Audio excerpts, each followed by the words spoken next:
White wash செய்த India back to form கொடுத்த கோலி என்ன நடந்தது ஏது நடந்ததுன்றத இந்த வீடியோல ஃபுல்லா சொல்றேன், நல்லா கேளுங்க. எஸ் வந்து பாத்தீங்கன்னா இந்தியா வர்சஸ் இங்கிலாந்து ஓடிஐ மேட்ச்ல வந்து பாத்தீங்கன்னா ஆல்ரெடி 2 மேட்ச் ஜெயிச்சு தொடரை நம்ம கைப்பற்றிட்டோன்றதெல்லாம் தெரிஞ்ச விஷயம். ஸோ 3வது மேட்ச் வந்து பாத்தீங்கன்னா அகமதாபாத்தில் நடந்தது. டாஸ் வின் பண்ண இங்கிலாந்து வந்து போலிங் செலக்ட் பண்ணாங்க. ஸோ ஓப்பனிங் இறங்கினது வந்து பாத்தீங்கன்னா ரோஹித் சர்மாவும் சுமன் கில்லும்.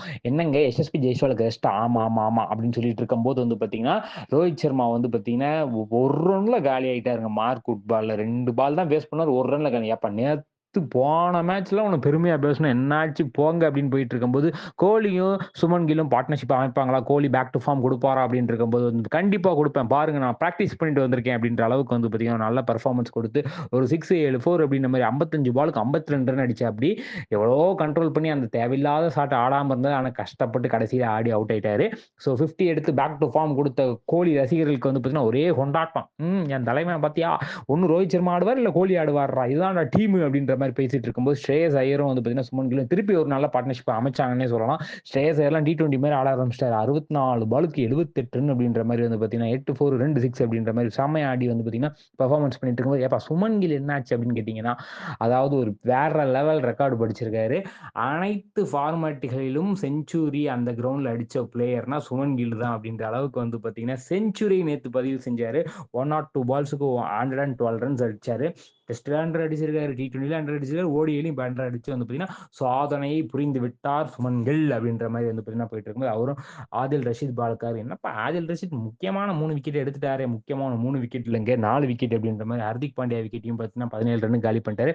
KL ராகுல் என்னாச்சு அப்படின்னு கேட்டீங்கன்னா அவரும் பேக் டு ஃபார்ம் கொடுத்துட்டாருன்னே சொல்லலாம். 29 பாலுக்கு 40 ரன் அப்படின்னு இருக்கும்போது அவரும் அவுட். அதுக்கப்புறம் வந்து பார்த்தீங்கன்னா, அக்ஷர் பட்டேல் வந்து ஒரு 12 பாலுக்கு 13 ரன், வாஷிங்டன் சுந்தர் ஒரு 14 பாலுக்கு 14 ரன், நம்ம ராணாலாம் வந்து பார்த்தீங்கன்னா 10 பாலுக்கு 13 ரன் அப்படின்னு போயிட்டு இருக்கோம். ஏப்பா பூம்ராக்கு பதிலா அவனதான் எடுத்திருக்காங்க, அருண் சக்கரவர்த்தி எல்லாம் எடுத்திருக்காங்க, நல்லா ஆடுங்க, எதுலடா சாம்பியன் ட்ரோஃபில, ஆமா அப்படின்னு போயிட்டு இருக்கும்போது 50 ஓவருக்கு வந்து பார்த்தீங்கன்னா ஆல் அவுட் ஆகி 356 ரன் வந்து பார்த்தீங்கன்னா இந்தியா எடுத்தாங்க. 357 ரன் எடுத்தா வெற்றியா அப்படின்ற அளவுக்கு வந்து பார்த்தீங்கன்னா இங்கிலாந்து வந்து பார்த்தீங்கன்னா ஒரு மலைப்பா தான் இறங்கினாங்கன்னே சொல்லலாம். ஓப்பனிங் வந்து பார்த்தீங்கன்னா சால்ட்டும் பென் டக்கட்டையும் 2 பேரும் பயங்கரமா ஆடுவாங்கன்னு எதிர்பார்த்தோம். நல்ல பார்ட்னர்ஷிப் அமைச்சாங்க. 21 பாலுக்கு 23 ரன் சால்ட். அதுக்கப்புறம் பென் டக்கோட்டி 22 பாலுக்கு 34 ரன், 2 பேர் விக்கெட்டுமே அஷ்டிப் சிங் வந்து பார்த்தீங்கன்னா காலி பண்ணிட்டாரு.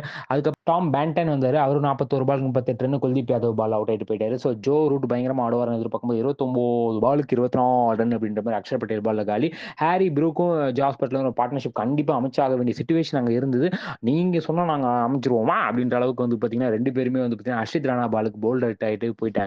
அவர் ப்ரூக்கு 19 ரன்னுக்கு, பட்லர் கேப்டன் 6 ரன்னுக்கு காலி. லிவிங்ஸ்டன் அடிப்பாரான்னு பார்த்தா சித்திரையே அடி சித்திரையேன்னு அவரும் போயிட்டாரு 9 ரன்னுக்கு. ஸோ வந்து கடைசியில வந்து பாத்தீங்கன்னா அடிங்ஸ்டன் மட்டும் ஒரு 19 பால் 38 ரன் அப்படியே அடிச்சாரு. ஆனா வந்து அக்ஷர் பட்டேல் பால் காலி. ஸோ எல்லாருமே அவுட் ஆக வந்து பாத்தீங்கன்னா 35 ஓவர்லயே மேட்ச் முடிஞ்சிருச்சு. 214 ரன்னுக்கு ஆல் அவுட் ஆயிட்டாங்க இங்கிலாந்து. ஸோ இந்தியா அபார வெற்றி வந்து பாத்தீங்கன்னா 142 ரன் வித்தியாசத்துல ஜெயிச்சிருக்காங்க. ஸோ வந்து பாத்தீங்கன்னா தொடர் நாயகனாக சுமன் கில்லும், மேன் ஆஃப் த மேட்சும் சுமன் கில்லும் அப்படின்ற மாதிரி அனௌன்ஸ் பண்ணி வந்து பாத்தீங்கன்னா இந்தியா வந்து வெற்றி நடை போட்டு சாம்பியன் ட்ரோஃபிக்கு போகுது. வாழ்த்துக்களை சொல்லிக்கிட்டு வந்து பாத்தீங்கன்னா இந்த வீடியோ முடிச்சிருக்கோம். இந்த வீடியோ பிடிச்ச லைக் பண்ணுங்க, ஷேர் பண்ணுங்க, கமெண்ட் பண்ணுங்க, மறக்காம திரும்ப சப்ஸ்கிரைப் பண்ணுங்க. வணக்கம்.